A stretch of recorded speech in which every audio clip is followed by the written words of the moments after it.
Hello students and welcome to our YouTube channel mathematical knowledge. तो कैसे हैं आप सभी? आई होप आप लोग अच्छे होंगे। तो चलिए आज का वीडियो शुरू करते हैं और एक सिंपल क्वेश्चन के साथ। क्या है क्वेश्चन?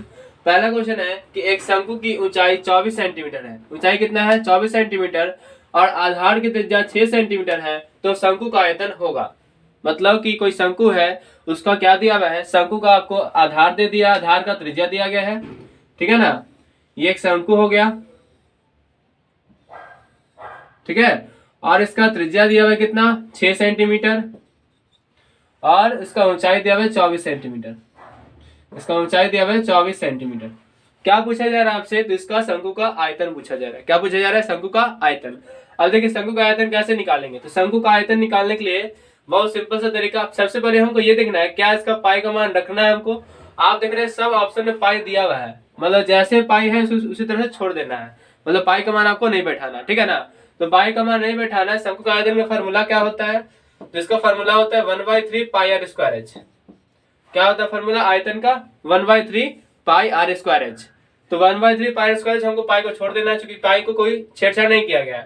तो 1/3 लिख दिए, पाई को पाई छोड़ दिए, आर स्क्वायर। आर कितना दिख रहा है आपको? तो 6 है। 6 का स्क्वायर मतलब 6 गुना 6, दो बार लिख देते हैं स्क्वायर मतलब, इंटू एच। ऊंचाई कितना है? 24 है। 24 को 24 लिख दिए। क्लियर हो रहा है? अब कट कीजिए आराम से। 3 के बार कितने बार कटेगा? 8 बार में कटेगा, ठीक है ना। तो 8 बार कट होगा, 6 से कितना हो जाएगा? 36। 36 गुना 8 और गुना में कितना? पाई। अब गुना कर लीजिए, 8 6 48, हाथ में कितना? 4, 8 3 24 और 4 कितना? 28 पाई, ठीक है। तो मेरे पास आंसर आ गया 288 पाई। ये आपका ए नंबर आंसर आ जाएगा, ठीक है। नेक्स्ट क्वेश्चन ध्यान दीजिएगा। क्या कहा जा रहा है कि sine square 70 degree plus sine square 20 degree minus 1 equal to क्या होगा, ठीक है ना। अब देखिए बहुत सिंपल से इसको निकाल सकते हैं। आप जानते हैं, क्या जानते हैं कि साइन 90 माइनस थीटा बराबर क्या होता है? Cos theta. आप अच्छे से जानते हैं इसको कि साइन 90 माइनस थीटा बराबर क्या होता है? Cos theta. तो ये दोनों में से किसी एक को हम चेंज कर लेंगे। ये दोनों में से किसी एक को हम चेंज कर लेंगे। तो हम मान चलिए इसको हम चेंज करते हैं। क्या लिखा हुआ है? साइन स्क्वायर 70 डिग्री है। तो साइन स्क्वायर 70 डिग्री को अगर हम चेंज करेंगे तो इसको कैसे लिख सकते हैं? ये देखिए, लिख सकते हैं sine 90, sine square 90 minus 20 degree. बात समझ में आ रहा है? 90 में से 20 जाएगा, 70 ही बचेगा। और आप बताइए कि साइन 90 माइनस थीटा बराबर क्या होता है? Cos theta. तो हो जाएगा कॉस स्क्वायर 20 डिग्री। क्लियर हो रहा है? तो क्या बन जाएगा? साइन स्क्वायर 70 डिग्री क्या बन जाएगा? Cos square 20 degree.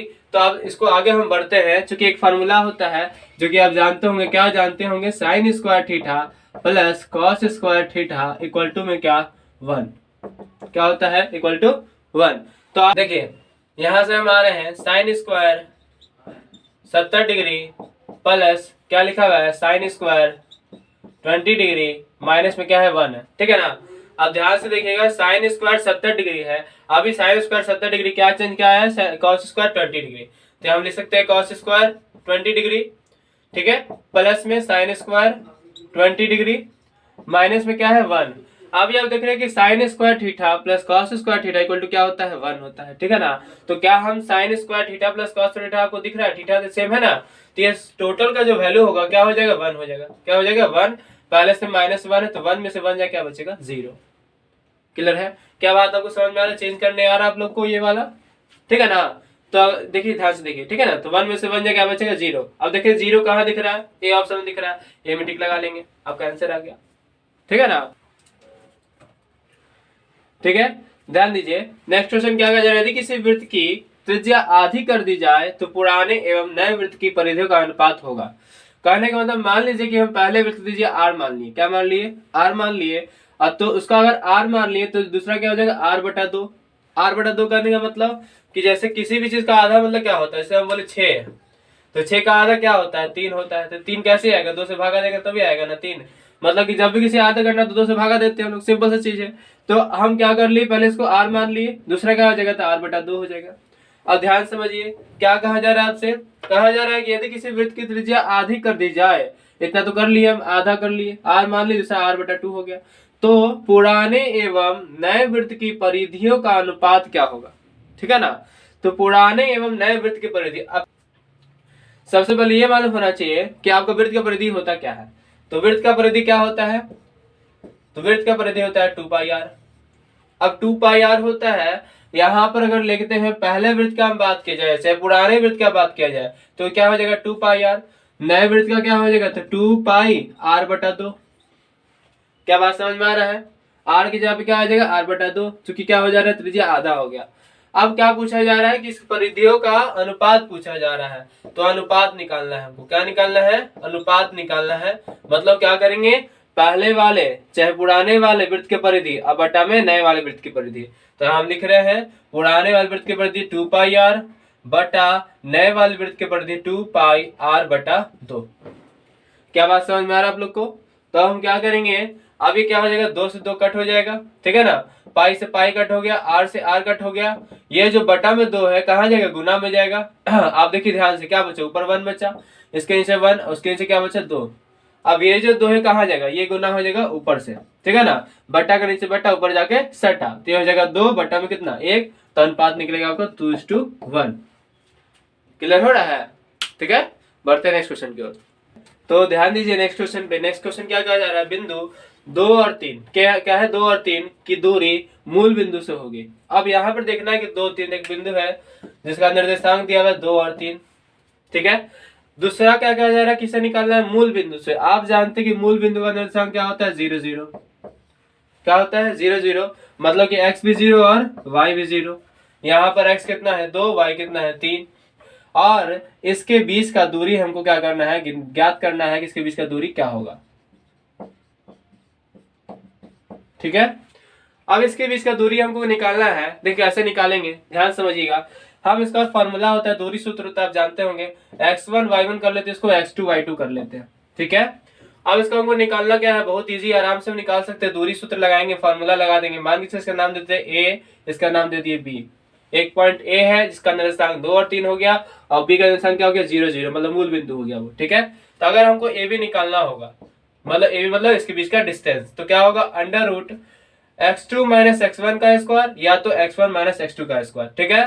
तो x1 में से x2 को घटा सकते हैं, x2 में से x1 को भी आप घटा सकते हैं। तो हम लिखते हैं, क्या लिखते हैं, x1 minus x2, x1 minus x2 और उसका क्या स्क्वायर, मतलब x में से x घटाना, y में से y घटाना और उसका स्क्वायर करके प्लस कर देना, ठीक है। फिर y1 माइनस y2 और उसका क्या स्क्वायर, इसमें अंडर रूट रहेगा। x1 कितना दिख रहा है आपको 2, माइनस x2 कितना दिख रहा है 0 और उस पे क्या स्क्वायर, प्लस y1 कितना दिख रहा है 3, ठीक है, माइनस y2 कितना दिख रहा है 0 और उसका क्या स्क्वायर। अब यहाँ पर ध्यान दीजिएगा, यहाँ पर आ जाएगा 2 में से 0 जगह बचेगा 2, 2 का स्क्वायर कितना 4, 3 में से 0 जगह बचेगा 3 और 3 का स्क्वायर 9, 9 और 4 क्या इसका किसी का स्क्वायर है, नहीं है, इसको जोड़ लीजिए। आई मीन जोड़ने में तो कितना आएगा, 13 आएगा। 13 किसका आंसर होता है, नहीं होता है, मतलब 13 रूट के अंदर ही रह जाएगा। बात समझ में आ रहा है आपको? तो 13 रूट से बाहर नहीं आएगा, तो 13 देखिए आंसर दिख रहा है, तो रूट 13, ऑप्शन बी मेरा आंसर हो जाएगा, ठीक है। क्या बात समझ में आ रहा है? आप देखिए अगर मूल बिंदु रहे ना तो आप डायरेक्ट भी निकाल सकते हैं। कैसे निकाल सकते हैं, आप यहाँ पर देखिएगा कि ये जो 0 है यहाँ पर हम घटा रहे हैं, तो 0 का काम हुआ नहीं हुआ, यही 2 का स्क्वायर आया, 3 का स्क्वायर आया, देख रहे हैं। तो कहने का मतलब अगर आपको जब मूल बिंदु से निकालना हो तो सीधे आप डायरेक्ट निकाल सकते हैं।